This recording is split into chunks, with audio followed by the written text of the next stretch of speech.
이 시각 정치권 이슈 알아봅니다. 다음 주 트럼프 미국 대통령의 방한을 앞두고 한미 관세 협상의 막바지談판이 진행 중입니다. 핵심은 한국의 3,500억 달러 규모의 대미 투자와 미국의 관세 인하를 맞교환하는 빅딜입니다. 이재명 대통령은 최근 외신 인터뷰에서 관세 협상 타결까지 시간이 좀 더 걸릴 것 같다고 밝히며 신중론에 무게를 실었습니다. 트럼프 대통령 방한 기간 중 극적인 최종 합의가 가능할지 관심이 쏠리고 있습니다. 10월 15일 부동산 대책 이후 논란이 계속되자 여당 내에서 재건축 초과이익 환수제, 이른바 재초환 완화 또는 폐지를 검토해야 한다는 전향적인 목소리가 나오고 있습니다.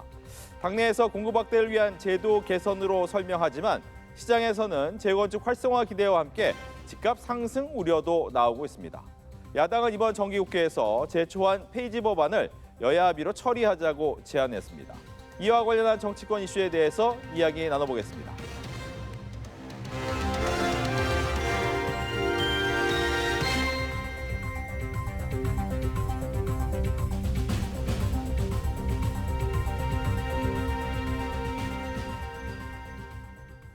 네, 관련 내용을 포함한 정치권 이슈들 서영주 전 더불어민주당 상근부 대변인, 윤희석 전 국민의힘 대변인과 함께합니다. 안녕하십니까? 안녕하세요. 어서 오십시오.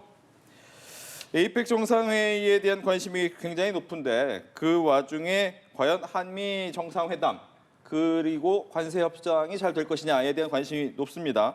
일단 조금 늦어지는 분위기다라고 하긴 하는데 어떤 분위기입니까?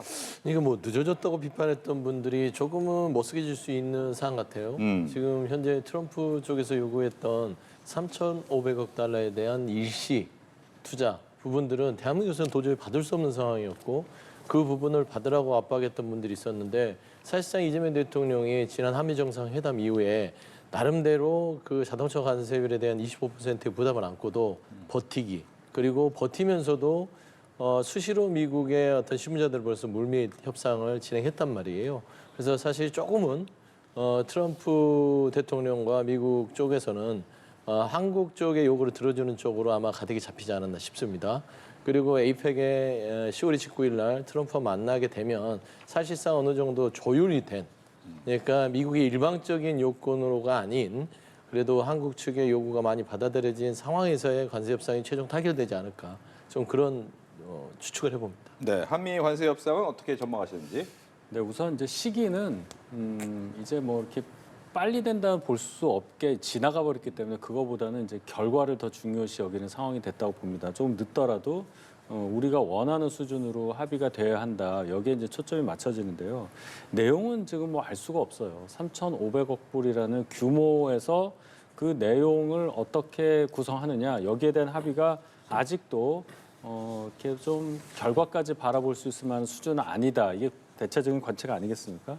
결론은 이제 트럼프 대통령이 방한하기로 했으니까 그렇다면 어느 정도 좀 순조롭다는 일반적인 예상은 할 수 있을 걸로 보여요. 그렇다고 해서 정상회담 하는 가운데에서 서명이 될 거냐 이렇게 예상하기도 어려운 거여서 이재명 대통령과 협상 실무자들이 얘기한 대로 조금 늦어지더라도 이것을 뭐 땡겨서까지 우리가 손해보는 그런 협상을 할 수가 없다. 그 정신에 기초해서 최대한 결과를 우리 쪽에 유리한 쪽으로 가는 방향으로 될 것이다. 그것이 트럼프 방안으로 인해서 어떤 신호를 줘서 우리 쪽에 조금이라도 유리하게 결과로 나온다면 좋은 것인데 과연 정상회담 과정 그리고 그 후에 어떻게 될지에 대해서는 뭐 지켜볼 수밖에 없는 상황이라고 봅니다. 네. 트럼프 미국 대통령이 이번 아시아 순방에서 한중일 정상과 연쇄적으로 회담을 하는데 북한 김정은 국무위원장과 만날 가능성은 어떻게 보십니까? 저는 매우 높아졌다고 봅니다. 트럼프가 지금 대한민국 경제에서 열리는 에이펙에 오는 것도 굉장히 그 이례적인 부분이지만 시진핑 중국도 주석을 만난다는 거 아니겠습니까? 예. 그리고 지금 현재 예전에 트럼프가 한국에 왔을 때 김정은을 만날 때가 또 판문점에서의 만남이 우리가 있었어요. 예. 저는 두 번째 만남도 판문점 쪽에서 이루어지지 않을까 그렇게 생각하고요. 지금 현재 판문점 주변을 통해서 미 그 언론들이나 북한 측의 동향도 지금 그 판문점 주변을 정비하는 것으로 지금 동태가 파악되고 있어요. 그러면은 뭔가 이루어질 가능성이 높아졌다고 볼 수 있어서 저는 한국 입장에서는 트럼프가 한반도의 어떤 평화나 어떤 안보 부분에 있어서의 여러 가지의 역할을 할 가능성이 매우 높아진 상황이기 때문에 저는 그 경제 혜택이 관세 협상 타결 플러스 한반도 이 평화 정착에 있어서의 어떤 경사를 치르는 그런 축제가 되지 않을까 좀 그런 희망 섞인 예. 관측을 해봅니다. 예, 저희가 조금 전에 화면에 그래픽을 통해서도 보여드렸습니다만 2019년에 판문점 회동 때도 워낙에 이제 트럼프 미국 대통령의 SNS 손끝을 통해서 좀 갑작스럽게 성사가 됐기 때문에 이번에도 이 가능성을 배제할 수 없다 이런 관측이 나오더라고요. 그렇습니다. 뭐 갑자기 회동 가능성이 있을 수 있기 때문에 거기에 대해서 뭐 닫아놓고 생각할 필요는 없고 만약에 회동이 있다 하면 그럼 뭐 때문에 만나냐 그게 더 중요한 거 아니겠어요? 결국 이제 트럼프의 의지에 따라서 만남이 이루어진다고 볼 때 그럼 트럼프 대통령이 뭘 얻고자 김정은을 만나겠느냐까지 생각을 해보면 만남 자체에 대한 의미가 굉장히 다각도로 분석될 수밖에 없어요. 일단 노벨 평화상 거기에 대해서 트럼프 대통령이 집착한다는 거 아니겠습니까? 올해 이제 수상이 실패를 했기 때문에 내년에 받기 위해서라도 굵직한 어떤 국제적인 분쟁 해결이라든지 이런 업적을 남기려고 한다는 차원에서 보면 북한과 굉장히 뭐라고 할까요? 좀 급작스러운 뭐 합의에 가까운 결과를 도출하려고 만난다 이런 예상을 할 수 있겠습니다. 예를 들어서 북한과 미국과의 관계를 굉장히 급작스럽게 개선한다든지 뭐 제재를 갑자기 뭐 푼다든지 뭐 이런 얘기가 나올 수가 있을 거예요. 근데 그게 과연 우리나라 입장에서 좋은 거냐 나쁜 거냐에 대한 판단은 또 많이 다르게 볼 수밖에 없지 않습니까?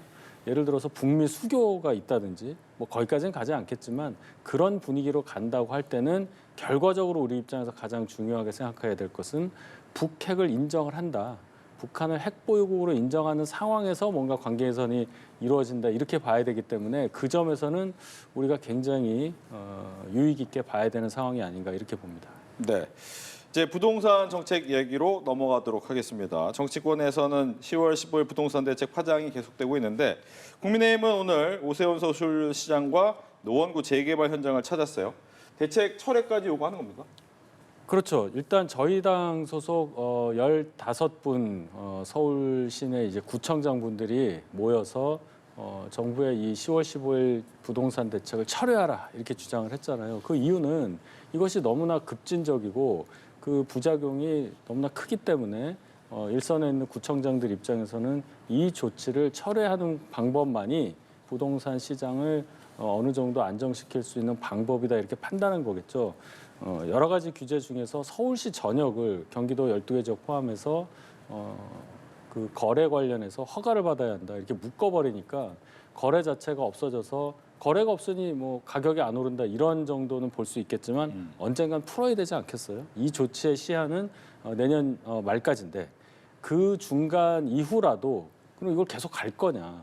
그럴 경우에 뭐 거래가 안 되는 것, 그럼 전세가 또 뭐 품귀가 되고 오르고 월세도 오르고 중간에 뭐 세제까지 만진다고 하는데 이런 여러 가지 상황에 대해서 과연 정부에서 제대로 점검을 하고 이 정책을 냈느냐 이 부분에 대한 비판이 거세지기 때문에 야당 입장에서는 이 정책의 철회만이 가장 그래도 이러한 부작용을 막을 수 있는 방법이라고 보는 겁니다. 그런 차원에서 현장 점검을 하는 거고 또 다른 대안을 계속 저희가 제시하고 있는 것이죠. 네. 민주당 입장에서는 이 부동산 정책에 대해서 적극적으로 지지는 안 하는 것 같아요. 약간의 함구령이라고 해야 될까요? 조금은 조용히 뒷받침하자.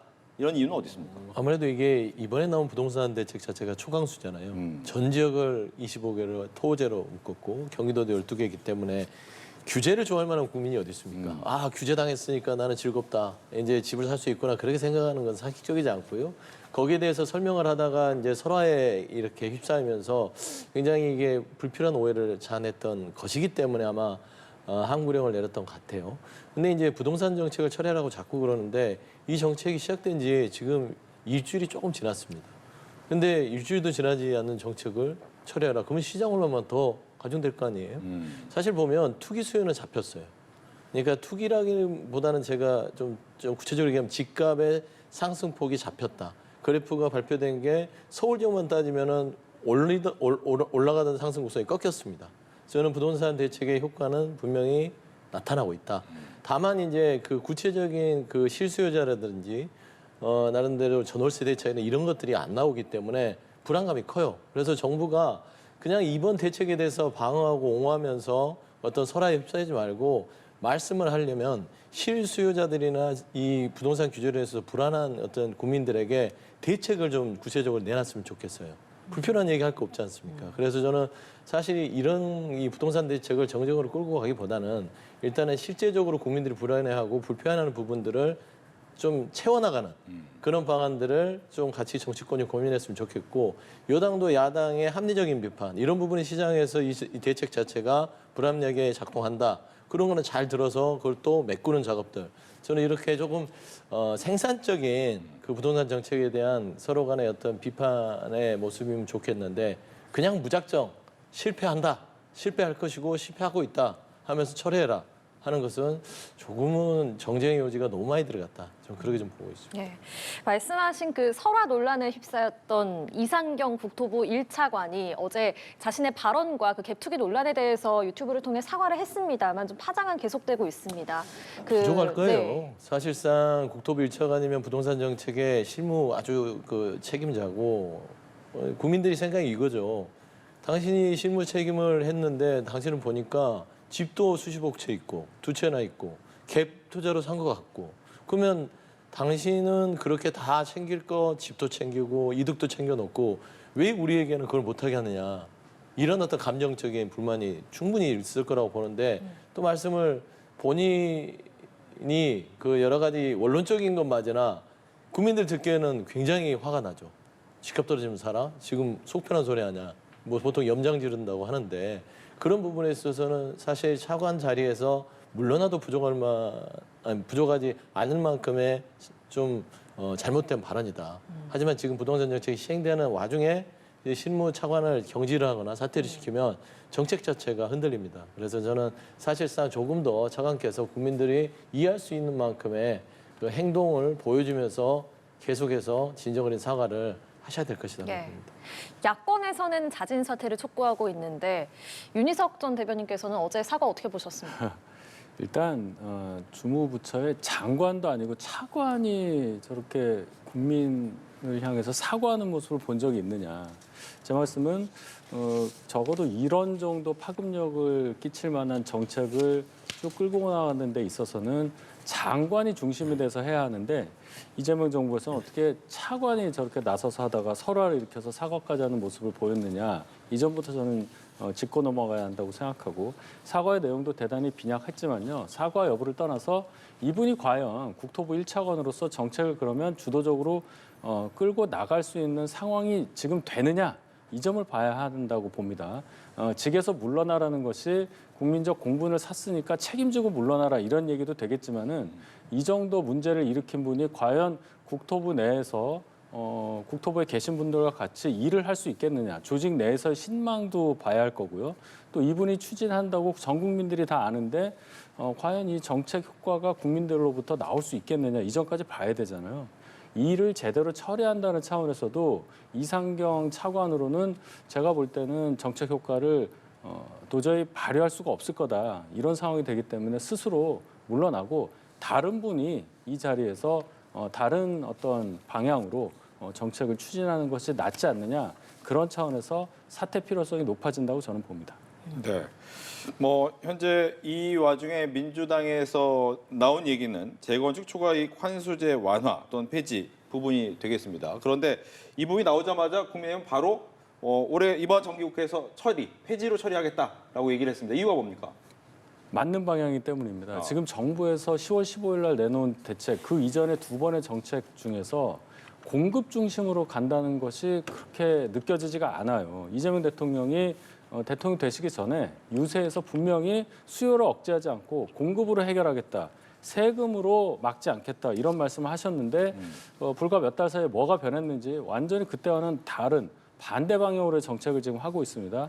만약에 이 재건축 초과이익 환수제가 폐지가 된다면 네. 기본적으로 재건축 시도, 재건축이 실행되는 데 있어서의 장애물을 상당 부분 걷어낸다고 볼 수 있기 때문에 소위 말하는 공급 측면에서 보면은 대단히 좋은 효과가 있겠죠. 그다음에 법리적으로 봐도 이익이 실현되지 않았는데 과세라는 거예요. 얼마나 초과이익이 나올지 모르는데 딱 범위를 정해서 이 정도 넘어가면 최대 50%, 8천만 원이 넘어가면 50%까지 과세할 수 있다는 거 아닙니까? 이런 것들이 재건축을 추진하는 분들 입장에서는 대단한 어떤 장애물이 되기 때문에 이걸 걷어준다면 아무래도 공급 측면에서는 굉장히 좋은 사인이 될 것이다. 왜 이런 것을 검토하지 않고 규제부터 막는 것부터 수요를 막고 거래도 못하게끔 하는 정책부터 내놨는지 거기에 대한 질책이 국민들로부터 나오고 있다. 이 상황을 꼭 민주당에서 아셨으면 좋겠습니다. 네. 제초안을 폐지하게 되면 공급 측면이 되기 때문에 이번에 폐지하는 것이 맞다라고 하고 있는데 네. 민주당 내에서는 이거는 일단 개인의 의견이다라고 얘기를 하면서 약간은 또 고민하는 느낌이 들어요. 그러니까 재건축이죠. 재건축 초과이익 환수제는요. 부동산 가격을 잡는 것과는 별개의 문제인데 왜 이걸 꺼내 들었는지 모르겠어요. 지금 필요한 것들은 실수요자에 대해서 전월세 부분들 걱정 많이 하거든요. 전세가 끊기면 어떡하지? 그러면 월세로 전환되면 월세가 또 폭등하는 거 아니야? 이런 실질적인 문제들을 내놔야 되는데 아니 재건축 환수이익제는 지금 재건축 들어가 있는 아파트들이 수십억씩 합니다. 낡았어도 그게 개발 수요가 있기 때문에 아파트 어떻습니까? 여의도에 있는 여러 가지 낡은 수십 년 된 아파트들 호가가 수십억 이릅니다.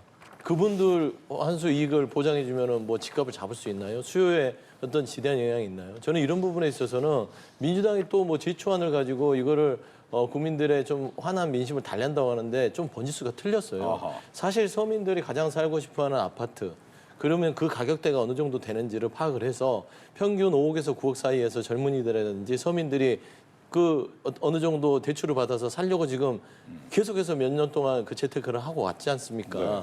그러면 그 구간에 대해서는 대출 완화를 해서 지금 뭉고 있는 부분들을 좀 풀어줘서 그런 서민들에게는 집을 가질 수 있는 진입 기회를 좀 만들어준다든지 저는 그런 좀 실질적인 대책을 내놔야지 지금 재건축 초과 환수 이익제는 좀 번지수가 틀렸어요. 그래서 제가 이 부동산 대책에 대해서 당이 왜 이렇게 제대로 대응을 하지 못할까. 그리고 일 국토부 차관 물러나라고 안에서 얘기하는 게 국민 어떤 정서를 시원하게 해주는 게 아닙니다. 실질적으로 그런 주장할 바에는 사실상 빈자리 이번에 부동산 대책에서 정말 실수요자들이 겪고 있는 불편함을 빨리 찾아서 네. 그거를 그 핀셋 처방을 해주는 거 그게 좀 훨씬 더 지금 시급한 문제라고 생각합니다. 예, 그럼 일단 이번 여야 합의는 좀 쉽지 않아 보이긴 하는데 그렇다면 보유세를 강화할 수 있다라는 부분도 계속 나오는 거잖아요. 그러면 거래세는 어차피 거래가 지금 쉽지 않으니까 거래세 폐지는 큰 의미가 없다라고 친다면 보유세를 늘리는 건 도움이 됩니까? 보유세 부분도 좀 섬세하게 들어갈 부분이 있죠. 사실상 이제 재산세에 대한 보유세는 아닐 것이고 종부세에 대한 보유세인데 그 구간에 대한 부분들 그러니까 보유세에 대해서는 좀 신중하게 올릴 필요는 있다고 봅니다. 예를 들어서 아예 올라간 금액 전체에 대해서 올라간 금액만큼 그 종부세를 매길지 아니면 최초 취득가로 그 어떤 보유세를 할 건지에 대해서도 좀 섬세하게 얘기해야 될 것 같고요. 근데 대신 또 풀어주는 세금도 있어야 되죠. 뭐 취득세라든지 거래세라든지 이런 것들은 풀어줘서 사실상 지금 무조건 토지 거래 허가제라고 해서 허가받고 이거 집 사라고 하니까 분통이 터지거든요. 그러니까 좀 숨통을 틔울 수 있는 그런 정책들이 좀 후속으로 나왔으면 좋겠습니다. 네, 보유세. 보유세를 예를 들어서 종부세를 강화한다는 얘기인데 그거 했다가 정권을 잃었던 경험도 있고 결국 정책 효과를 내지 못했다는 경험을 우리가 다 해봤지 않습니까? 특히나 그 정권을 담당했던 민주당이 다시 이것을 들고 나온다는 것은 자가당착으로 생각을 합니다. 적극 지지층들이 그러한 어떤 세제 개편을 통해서 뭔가 감정적인 부분에 있어서의 만족을 얻는 차원에서 주장을 한다고 저는 보는데 말씀하신 대로 집값을 잡는다든지 내가 살고 싶은 집에 그렇게 큰 어떤 수고를 들이지 않아도 살 수 있는 그런 상황을 만들겠다는 원래 정책 목표는 전혀 다른 것이라고 보고요. 만약에 그렇게 해서 보유세를 올리게 되면 결국은 집주인들은 그것을 세입자들에게 전가를 할 거예요. 모든 집에 그런 식으로 뭔가 세제를 강화해서 세금을 많이 내게 한다면 뭐 모든 집들이 다 임대를 주거나 하지는 않겠지만은 결국 시장이 또 움직입니다. 시장은 반응을 해요. 반응을 하는 것을 막기 위해서 또 다른 또 규제를 하고 하다 보면은 규제가 꼬리를 물고 가는 것이고 시장은 결국 그 규제에 보복을 할 겁니다. 그걸 우리는 몇십 년 동안 봤기 때문에 지금이라도 한번 실패했던 규제에 대해서 다시 만지작거리는 그런 우를 범하지 않기를 바라고 특히나 종부세를 강화한다는 것이 과연 어떤 효과를 나을 것이냐 차분하게 생각해 보면 저는 답이 나온다고 생각합니다. 예. 자, 이제 후반부로 접어든 국정감사 얘기도 해보겠습니다. 오늘 국감은 13곳 상임위에서 진행되고 있는데요. 법제처를 대상으로 한 법사위 국감에선 이완규 전 법제처장이 증인 선서를 거부하면서 시작부터 고성이 오갔습니다. 현장 모습 보시겠습니다. 존경하는 위원장님, 저는 국회에서의 증언 감정 등에 관한 법률 제3조에 따라 3조 제1항에 따라서 선서를 거부할 수 있는 권리가 있습니다. 이에 따라서 선서를 거부하겠습니다. 제가 지금 오늘 신문 예정사항으로 되어 있는 안가부인과 관련해서는 수사 중에 있고 특히 우리 민주당 의원님들께서도 저를 고발한 걸로 알고 있는데 제가 지금 수사 중이기 때문에 증언을 선서를 거부하겠습니다.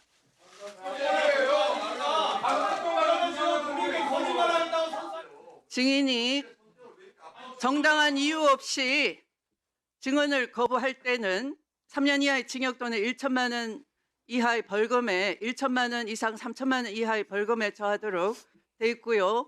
국회에서의 정관법에 따라서 국회 법제사법위원회가 고발할 수 있음을 미리 안내 드리겠습니다.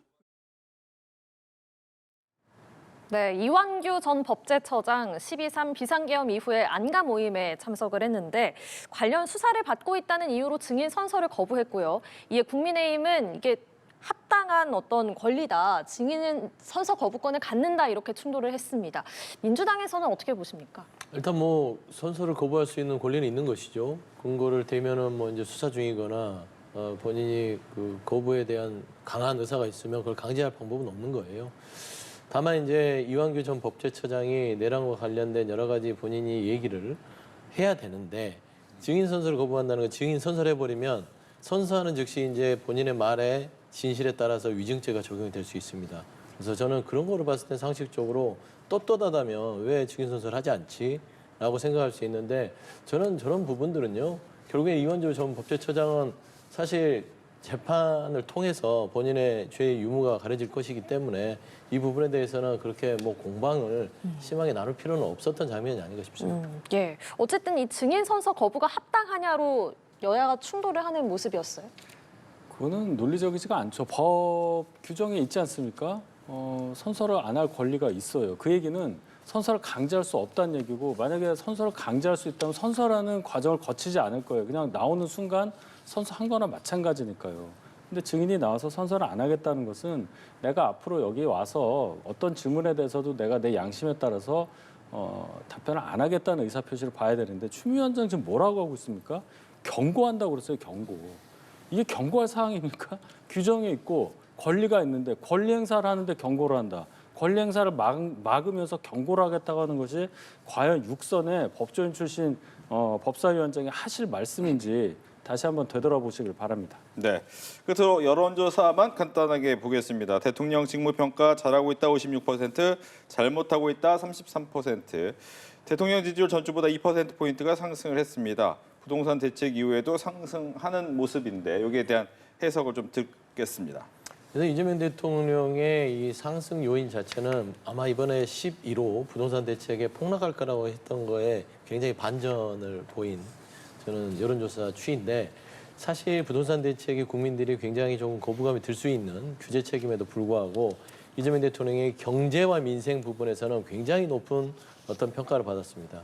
그래서 부동산 대책 자체가 국민들을 힘들게 하려는 게 아니라 사실상 선의를 가지고 집값을 좀 잡아서 실소유자들에게 좋은 집을 주겠다는 저는 그런 부분들이 국민들한테 선의로 보내지지 않았나 싶어요. 다만 이제 외교 부분은 금융하게 갈리긴 하는데요. 외교 부분도 일단 APEC이 남아져 있고 최종 결과가 나온다면 상승 모멘텀은 아직 남아있다라는 측면에서는 사실 조금 신뢰감을 계속해서 국민들이 가지고 민생에 대한 회복을 기대하고 있지 않냐 그렇게 좀 평가합니다. 지지율이 좀 올랐다고 해서 그 전에 직전에 발표한 정책 전반에 대해서 그런 국민들께서 좋게 보고 있느냐 이렇게 단순하게 해석하면은 대단히 큰 우를 범하는 것이라고 저는 봅니다. 그렇다고 해서 대통령 지지율이 빠지기를 바란다 그런 말씀은 아니에요. 이 숫자 하나만 가지고 전체적인 어떤 정책 평가를 한다고 하기에는 많이 불충분하다고 보고요. 이 정책 효과가 국민께 체감이 돼서 이 정책에 대해서 찬성하냐 그렇지 않다. 뭐 이런 정도 평가가 나오려면 시간이 좀 필요하다고 보고요. 트럼프 대통령 방한과 함께 정상회담이 있을 거고 관세 협상 관련한 결과도 국민들께서 아실 것이고 이러한 경제적인 부분에 있어서의 이재명 대통령의 국정 운영에 대한 평가는 시간을 두고 차차 나타날 것이다. 그래서 이 여론조사 결과에 대해서 너무 단기적으로 결정적으로 또 이 해석을 하는 것은 피해야 한다고 저는 봅니다. 네, 이렇게 해서 오늘 두 분과 함께 이슈 나눠봤습니다. 오늘 얘기 잘 들었습니다. 고맙습니다.